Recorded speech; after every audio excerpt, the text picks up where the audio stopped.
علیہ وسلم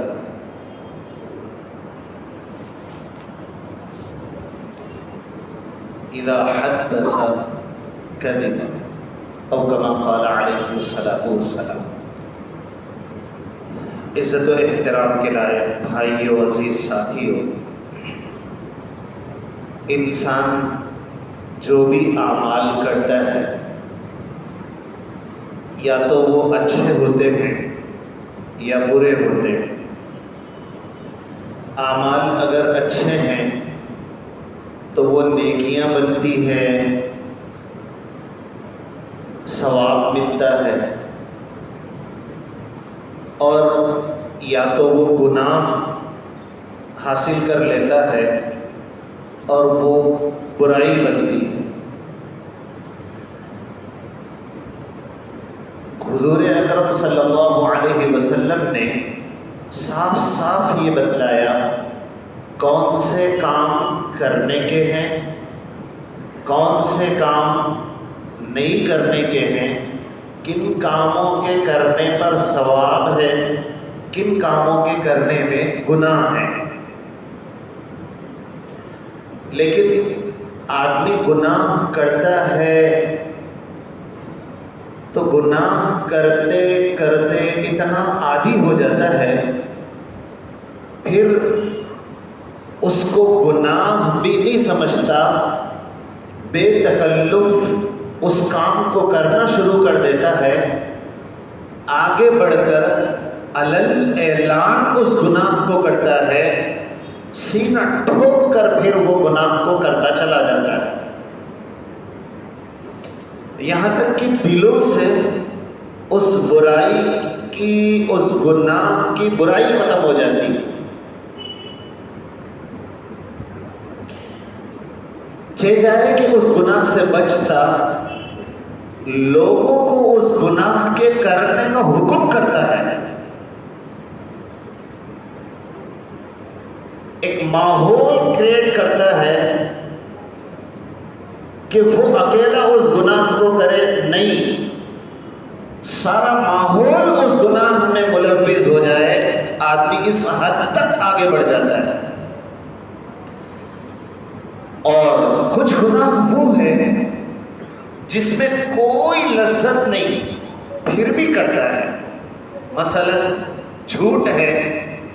حضور اکرم صلی اللہ علیہ وسلم نے سنگین گناہ میں اس کو شمار فرمایا۔ جہاں بے لذت ہے وہاں بھی گناہ کر جاتا ہے، مثلا کسی نے فون کیا، کہاں ہو؟ بازار میں ہے، بول رہا ہے گھر پر ہو، گھر پر ہے، کسی نے پوچھا فون سے کہاں ہو؟ میں بازار میں۔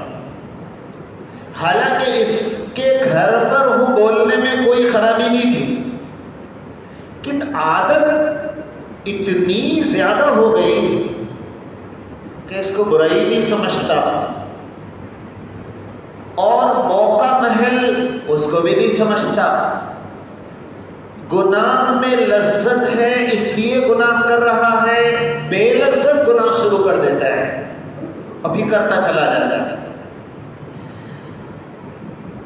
حضور اکرم صلی اللہ علیہ وسلم کی حدیث مبارکہ ہے، گناہ یعنی جھوٹ کے نقصانات میں آپ نے فرمایا ایاکم والکذب، جھوٹ سے بچو، جھوٹ سے بچو۔ حضور اکرم صلی اللہ علیہ وسلم نے فرمایا فإن الکذب یہدی الی الفجور، دیکھیے یہ جو جھوٹ ہے نا، آپ صلی اللہ علیہ وسلم فرماتے ہیں یہدی الی الفجور، آدمی جھوٹ بولتا ہے تو فجور کی طرف جاتا ہے، بدکاری کی طرف۔ پھر حضور اکرم صلی اللہ علیہ وسلم نے فرمایا وَإِنَّ الْفُجُورَ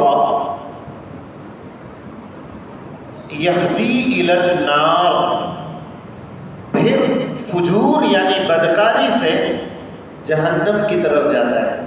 شروعات جھوٹ سے کی، آگے بڑھا، بدکاری میں مبتلا ہوا، بدکاری سے جہنم رسید ہو گیا۔ پھر حضور اکرم صلی اللہ علیہ وسلم نے فرمایا لگاتار جھوٹ بولتا ہے، جھوٹ کا عادی ہو جاتا ہے، یہاں تک کہ حدیث مبارکہ میں آتا ہے اللہ اس کو کذاب لکھ دیتے ہیں، سب سے بڑا جھوٹا، کھلم کھلا جھوٹ بولنے والا۔ تو یہ کیسے ہوا؟ اس درجے تک کیسے پہنچا؟ دھیرے دھیرے دھیرے دھیرے اپنے آپ کو کذاب میں شامل کر لیا۔ جیسے صدیقین میں شمار ہوتا ہے، اعلیٰ مقام ہے نیک لوگوں کا، انبیاء کے بعد صدیقین۔ آدمی نیک کام کرتا ہے، سچ کی عادت ڈالتا ہے، تو پھر وہ ابرار میں شریک ہوتا ہے، نیک لوگوں میں اس کی گنتی ہوتی ہے، نیک لوگوں کے لیے تو جنت کے وعدے ہیں، اس طریقے سے وہ صدیقین میں پہنچتا ہے۔ دونوں چیزیں ہیں، شروعات کیا تو جہنم تک پہنچا، شروعات کیا تو جنت تک پہنچا، صدیقین میں شمار ہوا یا کذاب جھوٹے لوگوں میں شمار ہوا۔ یہ دونوں چیزیں بیک وقت نہیں ہوئی، دھیرے دھیرے دھیرے دھیرے اس اسٹیج تک پہنچ جاتا ہے جس کو حضور اکرم صلی اللہ علیہ وسلم فرماتے ہیں کہ اس کا نام لکھا جاتا ہے، کذاب میں اس کا نام لکھا جاتا ہے۔ اور اس کی مثال اور اس کو سمجھانے کے لیے پیارے نبی صلی اللہ علیہ وسلم نے مثالیں دی۔ گناہ کا اپنا اثر ہوتا ہے، جھوٹ کا اپنا اثر ہوتا ہے، نیکی کا اپنا اثر ہوتا ہے، ہر عمل اپنا اثر رکھتے ہیں۔ جھوٹ کے اندر سے ایک قسم کی بدبو نکلتی ہے، جھوٹ کے اندر سے ایک قسم کی بدبو، جیسے عطر کے اندر خوشبو اللہ نے رکھی ہے، غلاظت کے اندر بدبو اللہ نے رکھی ہے، ایسے ہی نیک کام، قرآن کریم کی تلاوت، ذکر و اذکار، سچ بولنے سے ایک خوشبو پھوٹتی ہے، ایسے ہی جھوٹ بولنے سے بدبو پھوٹتی ہے۔ اور جیسے آدمی خوشبو کو سونگھنا پسند کرتا ہے، خوشبو والے ماحول میں جانا پسند کرتا ہے، ایسے ہی فرشتے نیکیوں کے اعمال کی جگہ، سچ بولنے کی جگہ جانا پسند کرتے ہیں۔ حضور اکرم صلی اللہ علیہ وسلم نے فرمایا آدمی جب جھوٹ بولتا ہے فرشتہ 1 میل اس سے دور بھاگ جاتا ہے۔ کیوں بھاگا فرشتہ؟ جھوٹ کے اندر سے ایک بدبو نکلتی ہے جس کو فرشتہ سونگھنا نہیں چاہتا، 1 میل دور چلا جاتا ہے اس جھوٹ کی نحوست اور جھوٹ سے جو بدبو نکلی۔ اور اس کو صرف فرشتے نہیں، نیک لوگ بھی محسوس کرتے ہیں۔ امام اعظم ابو حنیفہ رحمۃ اللہ علیہ کے واقعات میں لکھا ہوا ہے، آدمی وضو کرتا تھا، ہاتھ کے دھونے یا چہرے کے دھونے سے جو پانی گرتا تھا تو اس پانی سے آپ کو محسوس ہو جاتا تھا کہ سامنے والا ان ہاتھوں سے کون سا گناہ کر کر آیا ہے۔ آپ کے واقعات میں لکھا ہوا ہے کہ ندی میں آپ ہاتھ دھو رہے تھے، اوپر سے پانی آتا ہوا آپ نے دیکھا تو آپ کو محسوس ہو رہا تھا اوپر جس بندے نے اپنے بدن کو دھویا ہے اس کے بدن سے جو گناہ کی بدبو اور مین نکلا ہے وہ محسوس ہوتا تھا۔ تو نیک لوگ اللہ والے بھی محسوس کرتے ہیں گناہ کے، جھوٹ کے بدبو کو۔ ایک صحابی کہتے ہیں کہ میں حضور اکرم صلی اللہ علیہ وسلم کے پاس گیا اور میں نے کہا یا نبی اللہ صلی اللہ علیہ وسلم، میرے اندر 4 بری خصلتیں، بدکاری، شراب نوشی، چوری اور جھوٹ۔ میں ان میں سے ایک کو چھوڑنا چاہتا ہوں۔ اب دیکھیے، بدکاری سنگین گناہ، شراب نوشی ام الخبائث کہا گیا۔ آدمی شراب پینے کے بعد ہر کام کر سکتا، جھوٹ بول سکتا، زنا کر سکتا، چوری ہر کام کر سکتا، اتنا سنگین گناہ جس کو حدیث میں ام الخبائث کہا گیا۔ اور چوری، لیکن حضور اکرم صلی اللہ علیہ وسلم نے فرمایا ٹھیک ہے، جھوٹ بولنا چھوڑ دو۔ یہ صحابی کہتے ہیں میں نے آپ سے وعدہ کیا، اب رات ہوئی، خیال آیا کہ بدکاری کرو، لیکن فوراً خیال آیا جب صبح ہوگی حضور اکرم صلی اللہ علیہ وسلم فجر کی نماز پڑھیں گے اور لوگوں سے حالات پوچھیں گے اور مجھے پوچھیں گے تو میں کیا بتاؤں گا؟ رات کیا کہاں گزاری؟ تو میں کیا بولوں؟ بدکاری کیا۔ جھوٹ تو بول نہیں سکتا، میں نے وعدہ کیا ہے جھوٹ نہیں بولوں گا، سچ بدکاری سے بچ گئے۔ شراب کی مجلس، فوراً خیال آیا صبح جب حاضری ہوگی سرکار دو عالم صلی اللہ علیہ وسلم کے پاس، یہ بھی تو نہیں بتا سکتا کہ میں نے شراب پیا ہے، چھوڑ دیا۔ رات گہری ہوئی، چوری کا وقت آیا، خیال آیا فوراً صبح ہوگی تو پوچھیں گے، میں بتاؤں اگر میں نے چوری کی ہے تو ہاتھ کاٹ دیے جائیں گے، اور نہ بتاؤں جھوٹ بولوں تو بول نہیں سکتا، اس لیے کہ میں نے وعدہ کیا ہے حضور اکرم صلی اللہ علیہ وسلم سے۔ سارے گناہ چھوٹ گئے، چونکہ آپ حکیموں کے حکیم تھے، آپ خاتم النبیین ہیں، آپ پیغمبروں کے سردار ہیں، آپ جانتے تھے کہ کس کی اصلاح کیسے کرنی ہے، کس موقع پر کون سی دوا دینی ہے، کس کے لیے کیا ٹریٹمنٹ اس وقت بہتر ہو سکتا ہے۔ حضور اکرم صلی اللہ علیہ وسلم نے جھوٹ سے روکا۔ اور قرآن کریم کا جائزہ لیتے ہیں، قرآن کریم میں بہت سارے گناہوں کو گنوایا گیا، لیکن کسی پر لعنت اگر بھیجی گئی تو وہ جھوٹے لوگوں پر۔ اب لعنت تو سنگین گناہ ہے، ہم لوگ بھی سمجھتے ہیں اگر کوئی لعنت کر دیا تو تلملا جاتے ہیں، کیسا کریں گے، ایسا ہو گیا۔ معاشرے میں اس کو برا سمجھا جاتا ہے، اور حقیقت میں یہ سنگین جرم ہے، یعنی ایک بہت بڑا گناہ ہے اگر جھوٹی لعنت کی جائے۔ لعنت کا مطلب کیا ہوتا ہے؟ کبھی کچھ ہو گیا، تکلیف ہوئی مجھے، تو فوراً میری زبان سے اللہ تمہیں برباد کر دے۔ اب اگر یہ صحیح ہے تو صحیح ہے، اور اگر صحیح نہیں ہے نا تو ہوتا کیا معلوم ہے آپ کو؟ یہ الفاظ آسمانوں پر جاتے ہیں، آسمان پر اللہ کے پاس یہ الفاظ پہنچتے ہیں لعنت والے۔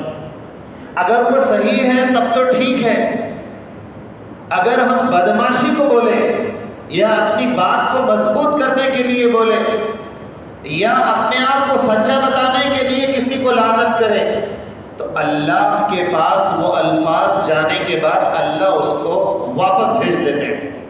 پھر وہ الفاظ سامنے والے کی طرف نہیں جاتے، جو بولنے والا ہے وہ لعنت اس پر برستی ہے، پھر جو بولا نا وہ اس کے ساتھ ہوتا۔ اللہ تمہارے خاندان کو برباد کر دے، اس کے خاندان برباد ہو جاتے ہیں۔ اللہ تمہارے گھر میں نرینہ اولاد پیدا نہ کرے، ایسا لعنت کرتے ہیں۔ یہ ہمارے ماحول میں اللہ تمہارے گھر میں نرینہ اولاد پیدا نہ کرے، اللہ تمہارے گھر میں بیٹیاں پیدا کرے، اللہ تمہارے گھر کو یوں کر دے۔ اگر اس میں جھوٹ آمیزش ہوگی تو وہ ان کے ساتھ نہیں ہوگا، وہ بولنے والے کے ساتھ ہوگا۔ یہ سنگین جرم ہے۔ میں یہ بتا رہا تھا کہ قرآن کریم شیطان کے بارے میں کہتا ہے فخرج منہا، لعنت کا ترجمہ ہوتا ہے اللہ کی رحمت سے محروم کر دینا۔ اب اتنی سخت چیز ہے اللہ کی رحمت سے محروم۔ اللہ کی رحمت سے اگر محروم ہو جائے تو آدمی کہاں زندگی گزار سکتا ہے؟ نہ دنیا نہ آخرت، دونوں برباد۔ لیکن اللہ کی رحمت کے بغیر تو کچھ نہیں ہے۔ اللہ نے شیطان کو کہا میری رحمت سے دور ہو جا، فخرج منہا، نکل جا، جب سجدہ بھی کیا تھا۔ لعن الذین کفروا من بنی اسرائیل، یہودیوں کے بارے میں اللہ نے فرمایا ان کے اوپر لعنت ہے، مسلمانوں کے بارے میں لعنت نہیں ہے، لیکن جھوٹ کے بارے میں یہ سنگین گناہ۔ ہم لوگ اتنا بنداز بولتے ہیں، ذری تکلیف ہوئی، ارے میٹنگ جمع، کیا سمجھ رہا، 3 کیس ایسا ٹھوک دیے بولے تو اس کی زندگی برباد ہو جاتی۔ کہیں کے کیسز، یہ وہی کیس ہے جھوٹ کے۔ 4 آدمی میٹنگ جمع تھے اور بولتے کیا ہوا، تو جمع تو صحیح، میں آ تو نہ، جب دیکھ لیتا ہوں میں کیا بولیں گا، کچھ بھی نہیں ہے نا، اپنی زبان کیسا چلتی، بھر چلتی، پھر سچے کو بھی ڈاؤٹ پیدا ہونا، صحیح بول رہا یا نہیں بول رہا میں، اتنا جھوٹ اپن ایسا بولتے کہ سچا فیل ہو جاتا، ہماری جھوٹ سچ ثابت ہو جاتی۔ ہم لوگ تو اس میں ماہر استاذ ہیں زبردست طریقے سے۔ مثال کے طور پر دونوں میاں بیوی لڑ لی، اپن محلے والے ہیں، فوراً کود جاتے ہیں اندر، کیا ہوا، ارے اپنی محلے کی بچی کا مسئلہ ہے میاں، کیا بولنا کہ بچی والوں کا ساتھ دینا، ارے انہیں غلط ہے، اپنی بچی ہے، اپنے گاؤں کی ہے، جھوٹ بول کے کیس جیت کے آتے، صرف اس لیے کہ میری ناک اونچی رہنا، ہمارے گاؤں کی، ہمارے محلے کی ناک اونچی رہنا، رشتہ ٹوٹنے دو، خاندان بچھڑنے دو، کسی کو تباہ کرنے دو۔ اس سے آگے بڑھ کر حدیث میں ہے 3 جگہ پر جھوٹ کا سہارا لیا جا سکتا ہے، ان میں سے ایک ہے اصلاح بین الناس، دونوں میں جب جھگڑا ہو جاتا، میاں بیوی میں جب جھگڑا ہو جاتا، دونوں کو جوڑنے کے لیے جھوٹ بول سکتے، اور ہم لوگ اتفاق ہے دونوں کو توڑنے کے لیے جھوٹ بولتے ہیں۔ دونوں کو جوڑنے کے لیے حدیث میں ہے اصلاح بین الناس میں جھوٹ بول سکتے، لیکن ہم وہ نہیں بولیں گے، الٹا توڑنے کے لیے جھوٹ کا سہارا لیں گے، تو پھر جھوٹ کا سہارا لیتے ہیں اور رشتوں کو توڑ دیتے ہیں۔ اللہ ہی رحم کرے، اتنا سینہ ٹھوک کر جھوٹ بولا جاتا ہے، بعد میں پھر پوری مجلس ہونے کے بعد تم ایسا کرے نا میاں، بول کے توڑ دیے، اصل میں وہ ایسا تھا، اصل میں ویسا تھا، تم کہیں کو لڑے پھر جب سے، پہلے محلے والے بن کے آ گیا تھا، حقیقت اپنے کو معلوم ہی نہیں تھی، رشتے توڑ دیتا، بعد میں سمجھ میں آتا اس کو کیس کیا تھا۔ جس کے لیے اتنا مضبوطی سے جھوٹ بولا کہ دونوں خاندان الگ ہو گئے، بعد میں اس کو اصل کیا تھا معلوم ہو رہا، تو جب بول رہا ہے ایسا، جاتے چلو چھوڑو، اپن جس میں انوالو ہوتے اپنے کچھ رہتا سیدھا مسئلہ، اپن دوسرے کو جیتنے ہی نہیں دیتے۔ یہ حد درجے گناہ، سنگین گناہ، اور آگے بڑھ کر اللہ حفاظت کرے، اس میں یہ صرف اس میں ہی نہیں ہے، تجارت، بیچنے والا جھوٹ بول رہا، مقدمہ کیس میں جھوٹ بولنا، اسٹوڈنٹس، پڑھانے والا پڑھنے والے کو جھوٹ، ہر جگہ آمیزش، بول بالا جھوٹ کا، بولتے جاؤ، جیسے الیکشن میں وعدے ہوتے ہیں نا، جھوٹ بولو، کتنا بھی بول سکتے ہیں، جیت گئے تو بس سے، کرنا کس کو ہے، جھوٹ بولو، کرنا کس کو ہے، جھوٹ بولو۔ یہ ہر جگہ اللہ سے جو ہے دعائیں کرنا کہ اللہ تعالی ہمارے ایمان کی، ہمارے اسلام کی اور ہمارے مذہب کی حفاظت فرمائے، خاص کر ہمارے زندگیوں کی۔ اللہ سے دعا ہے اللہ تعالی صحیح دین سمجھ کے عمل کی توفیق نصیب۔